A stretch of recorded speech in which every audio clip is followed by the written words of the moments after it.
Be good, be quiet, be helpful, be grateful. Don't talk back. Don't be too much. Don't take up too much space. Smile. Be agreeable. Make people comfortable. Put others first. Don't be selfish. Don't be difficult.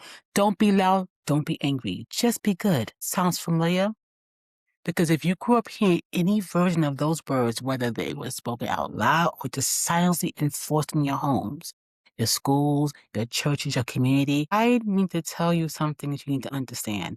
Those were not just instructions for how to behave as a child. Those were beginning of a pattern that follow you into adulthood. And here is a very good chance that pattern is still running your life right now, quietly in the background, and you do not even realize it. Today, we're going to talk about good girl conditioning. What is it, where it comes from, and what it actually causes you. Today's truth is a lot of women are living in a rule book that never agreed to, a rule book that was handed to them in childhood, reinforced by culture and community and religion and family, and never once questioned because nobody gives them permission to question it. And that rule book has a name. We call it a good girl conditioning.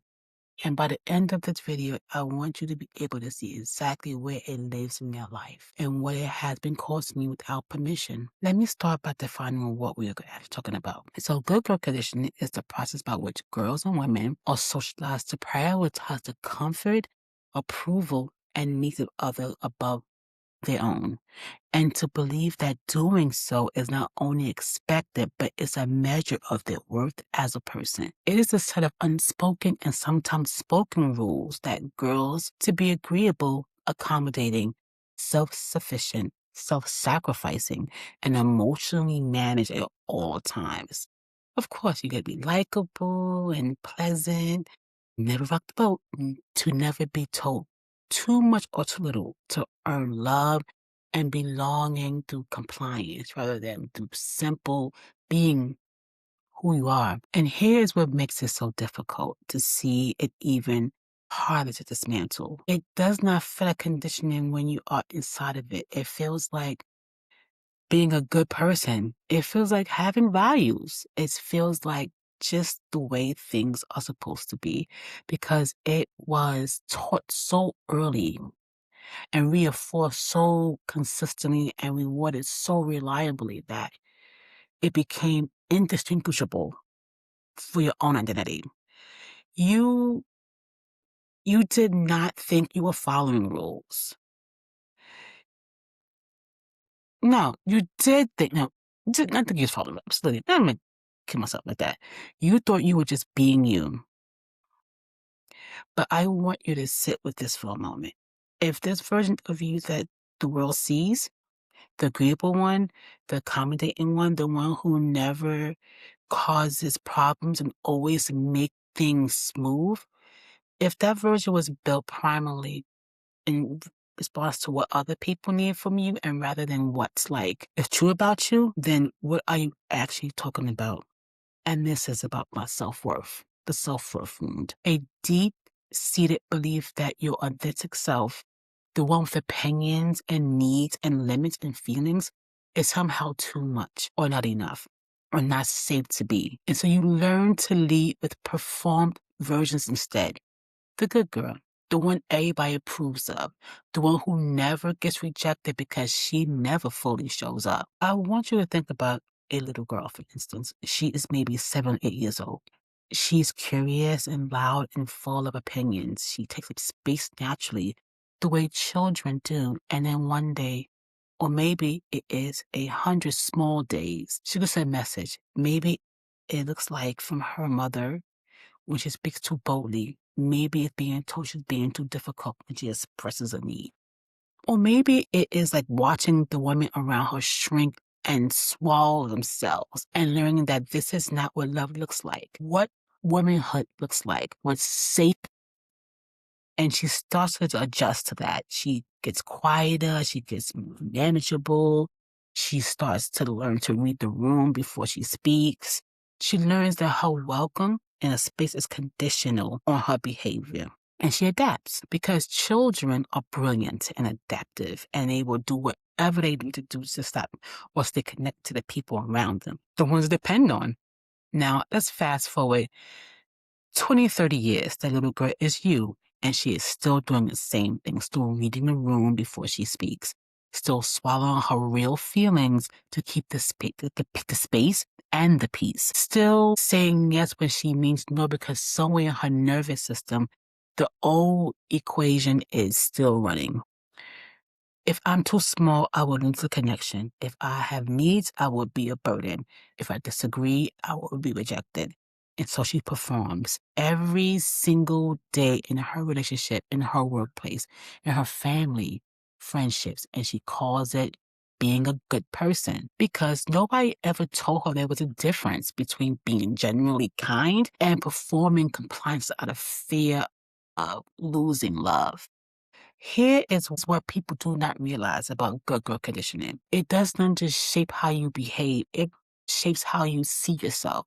When you have been conditioned to believe that your worth is tied to how good, how agreeable, how useful and how uncomplicated you are, you start being able to separate who you are from what you do for people. Your identity becomes your function. And that is an exhausting and ultimately hollow way to live because no matter how much you do, no matter how agreeable you are, no matter how much you shrink and accommodate and perform, it is never, never enough to feel the thing that is actually empty inside, which is part of you that has never been fully seen, never been fully allowed, never been told that she is worthy not because of what she does not have, but because of who she is. Let me give you another picture. A woman in her late 30s and 40s. She has been everything right by every standard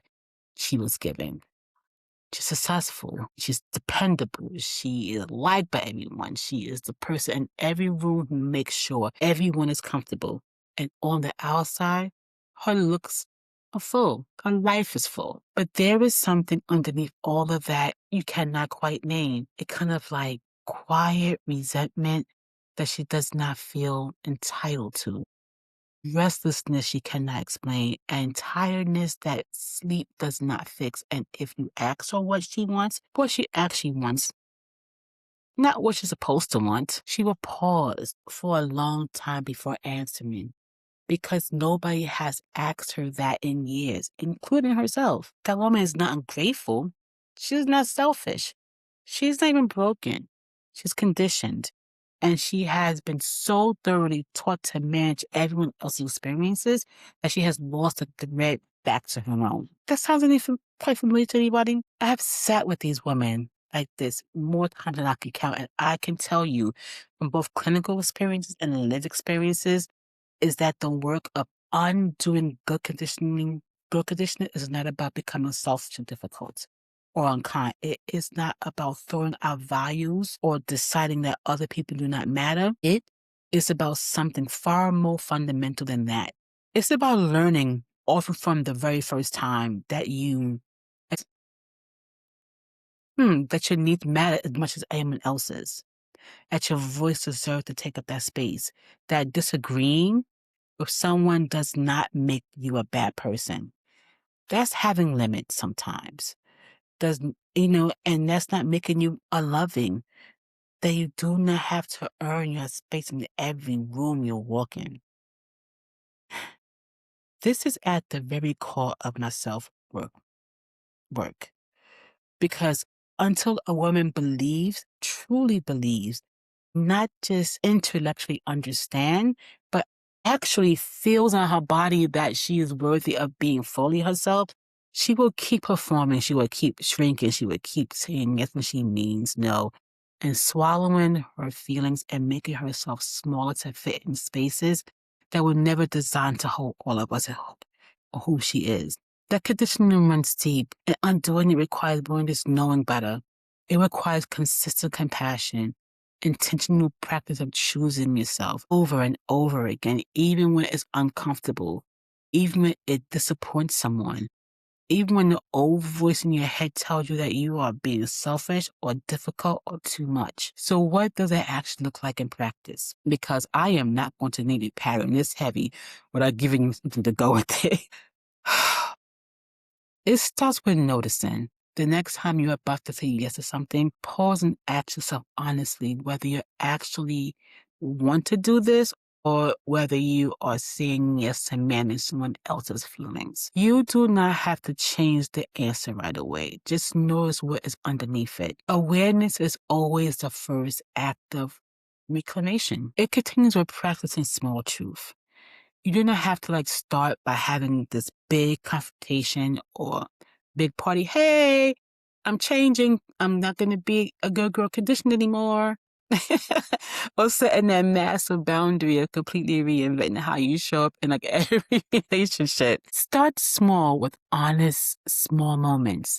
Say what you actually think is a low stakes conversation. Express a preference instead of saying, I do not mind what you actually do. Let yourself be a little more agreeable and see what that relationship survives looks like. Most of the time it will, and each time it does, your nervous system gets a nice piece of evidence.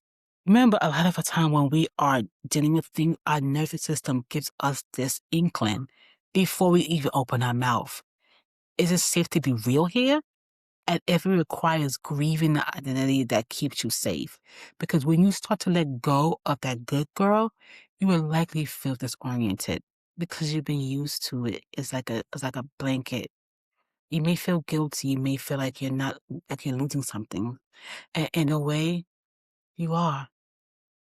You're losing the version of yourself that you built very carefully over for a long time. She served a purpose. She protects you.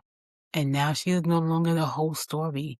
That's grief in real life. It deserves to be honored before you move through it. I want to say one more thing before I close out. I need you to really hear this. Good girl conditioning was not something you invented.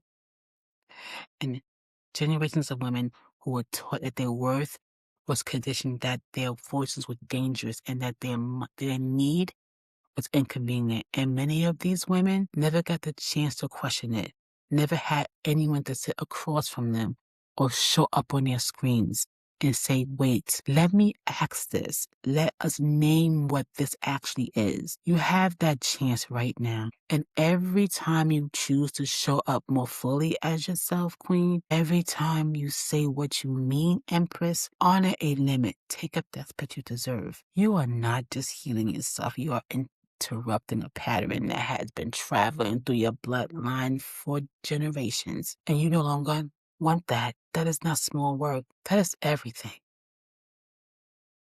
If this conversation is opening something up for you and you want to really start doing the work, my free Agile Detox Guide is in the description. It is practical, it is honest, and it is built for exactly this moment. When you can see the pattern, you are ready to start doing something difficult. Yes, and different. Grab it. It's free and it's waiting for you. And if you're not already subscribed, do so because we have so much more of this work to do together. And I am in the lab creating these videos because it's all in my head, from conversations, from critical thinking spots to creative circles. And I do not want you to miss a single conversation. My name is LaKenya Tam, and this is a Vibe Chick. Thanks.